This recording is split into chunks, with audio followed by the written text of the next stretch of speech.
조용한 아침의 나라 조선. 그 땅을 향한 하나님의 사랑을 전하기 위해 복음을 들고 조선 땅을 찾은 백안의 서양 선교사들. 아직은 쇄국 정책과 신분제도로 인하여 종교의 자유가 없던 조선 땅에 교육과 의료를 통한 복음 사역으로 조선 땅의 아픔과 미래의 희망을 전해주던 그들. 나라를 잃은 조선 백성을 위해 목숨을 걸고 일제에 저항하며 3.1운동의 배후 혹은 조력자였던 그들.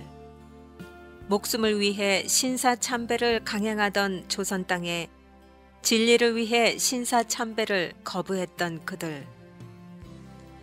조선 땅에 복음을 전하기 위해 자신의 목숨을 돌보지 않고 땅 끝까지, 그리고 한 생명이라도, 그리고 모두가 버린 나병 환자까지 끌어안은 그들. 아버지를 이어 4대가 한국 땅을 섬기던 그들. 약혼자의 죽음을 이어 조선 땅에서 버려진 고아와 과부를 돌보던 그들. 간호사를 양성하며 조선 땅에 보건 증진을 해온 그들. 한국의 생명을 전한 위대한 선교사 50인의 이야기를 만나보십니다. 만일 나에게 줄 수 있는 1000개의 생명이 있다면 그 모두를 한국에 바치겠습니다.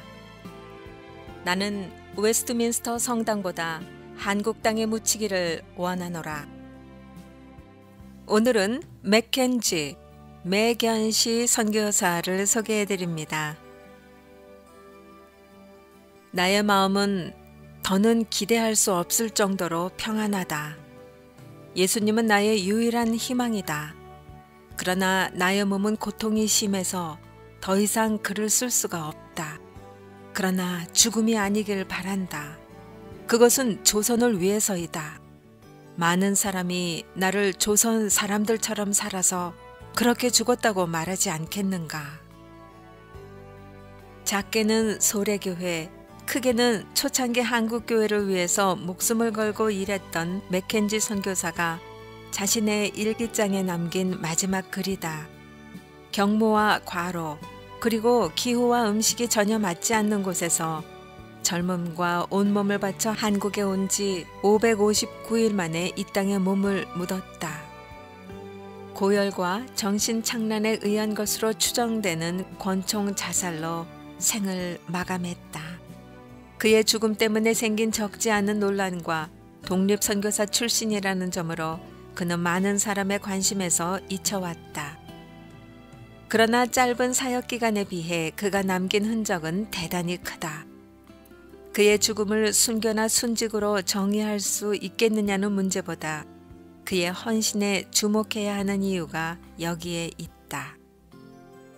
맥켄지는 캐나다와 미국 교회의 발전에 큰 역할을 했던 캐나다 가장 동쪽에 위치한 노바 스코티아주의 케이프 브레튼에서 1861년 7월 15일 태어났다. 달하우지 대학을 마치고 1891년 할리팍스의 파인힐 신학대학을 졸업했다. 이후 선교 후원자를 구하면서 선교에 필요한 준비를 하나씩 해갔다. 심지어 캐나다 동북쪽의 레브라도 섬에서 인디언들과 함께 선교 경험을 쌓기도 했으며 할리팍스에서 나름의 목회를 해보기도 하고 선배 선교사들의 전기를 읽으면서 한국 선교의 뜻을 품었다. 그러나 공식 선교부의 도움을 확보하지 못한 맥켄지는 노바스코티아의 찰머스 교회와 브라가 선교회 등의 후원을 받아 파송 예배를 드린 후 독립선교사 자격으로 1893년 12월에 한국에 도착했다. 본인이 캐나다 장로교 선교부에 100달러나 선교 헌금을 내면서 한국으로 파송해 줄 것을 희망했지만 재정 문제 등으로 어려움을 겪고 있던 캐나다 선교부는 맥켄지에게 기회를 주지 못했다. 결국 그는 중국 내지 선교회의 허드슨 테일러와 같이 재정을 비롯한 모든 것을 하나님께 맡기는 믿음 선교 형태로 조선에 들어왔다. 독립 선교사들은 교단의 지원을 받지 못하는 어려움이 있지만 교단이나 선교회의 규칙에 얽매이지 않고 자유롭게 자신이 믿는 대로 복음을 전하는 장점을 가질 수 있었다. 맥켄지는 1894년 2월 2일 금요일 평양의 제임스 홀과 사무엘 마펫의 추천으로 황해도 소래에 정착해서 소래교회 초대 목사가 되었다. 한국 개신교의 요람으로 불리는 소래는 1886년부터 서상윤과 서경조 형제가 정기적으로 예배를 드리고 있었다. 맥켄지는 소래 교인들과 함께 예배당을 건축해 1895년 6월 9일 조선 최초의 한옥교회인 소래교회를 세웠는데, 여기서 중요한 것은 소래교회가 외부의 도움 없이 성도들의 노동과 헌금으로 완공되었다는 것이다. 그가 처음 이곳에 왔을 때 교인 수가 15명 안팎이었는데 성전을 완성했을 때는 거의 100여 명에 육박했다. 그의 죽음 6년 후 이곳을 방문한 번하이젤 편하설은 60여 가구 중 2집을 제외하고 모두 예수를 믿었다고 증언했다.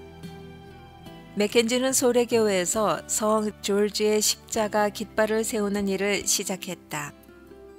1894년 12월 12일 동학군이 일어나자 이 같은 길을 만들어 매달았는데, 이후 교회를 알리는 상징이 되어 한국 전역에 퍼지게 되었다.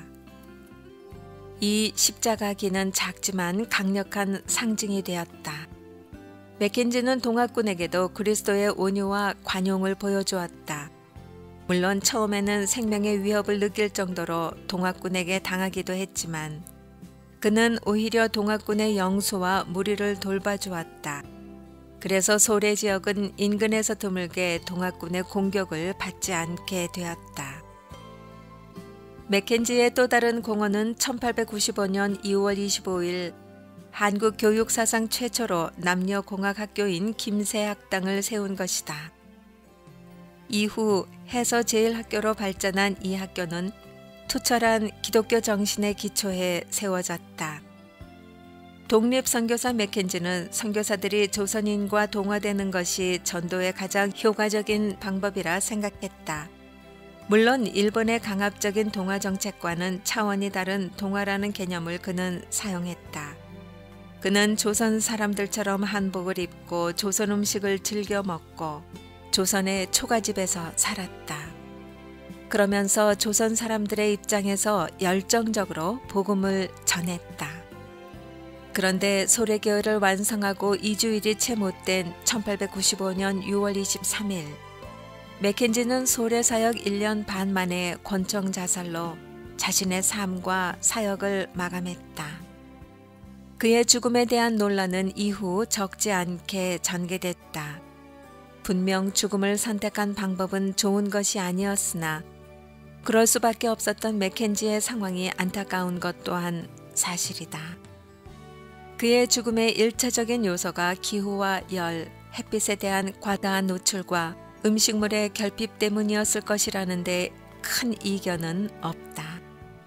맥켄지의 죽음을 듣고 언더우드와 웰즈, 우월시는 즉시 소래로 향했다. 그리고 7월 3일 맥켄지 추모 예배와 함께 세례식이 행해졌다. 이때 세례를 받은 사람 중에 한 명은 세브란스 의전 제1회 졸업생 김필순이었고 그의 여동생은 한국교회 여성 지도자인 김필예였다. 맥켄지의 죽음은 헛되지 않았다.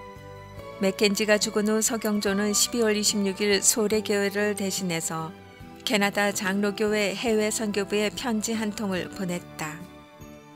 조선어로 된 이 편지는 언더우드가 번역하고 러비 할리팍스 신학대학 신학지에 기고해서 많은 사람에게 감동을 주었다. 이 편지의 영향으로 캐나다 장로교회는 공식적으로 한국 선교를 결정했다. 그리고 1898년 9월 3일 맥켄지 사후 3여년 만에 3명의 선교사를 공식적으로 파견해서 그리얼슨 부부, 포트 부부, 맥레 부부 같은 선교사들이 한국 선교에 헌신하게 되었다. 그리고 이후 184명이 넘는 캐나다 선교사들이 한국을 찾게 되었는데 그 중에는 맥켄지의 약혼녀이며 원산의 마르타 윌슨 여자신학교를 설립한 루이스 맥켈리도 포함되어 있다. 그 모든 것의 시작에 바로 맥켄지라는 독립 선교사가 있었다. 비슷한 심정으로 평생을 선교지에서 보냈던 펜윅 선교사는 맥켄지를 이렇게 추억했다. 그가 잠들자 주변 사람이 찾아와 애도했고 아주 큰 예를 갖추어 장례를 치러주었다. 고결한 사람. 그는 살아서 자신의 기도가 응답받고 자기의 헌신이 보상받는 것을 지켜보지 못했으나 남아있는 우리는 하나님께서 그 희생에 내리신 풍성한 보상을 지켜보고 있다.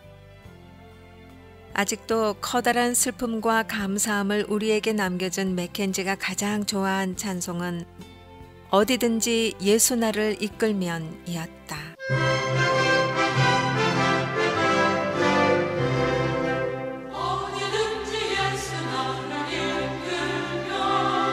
어디든지 예수 나를 이끌면 어디든지 예수 함께 가려네.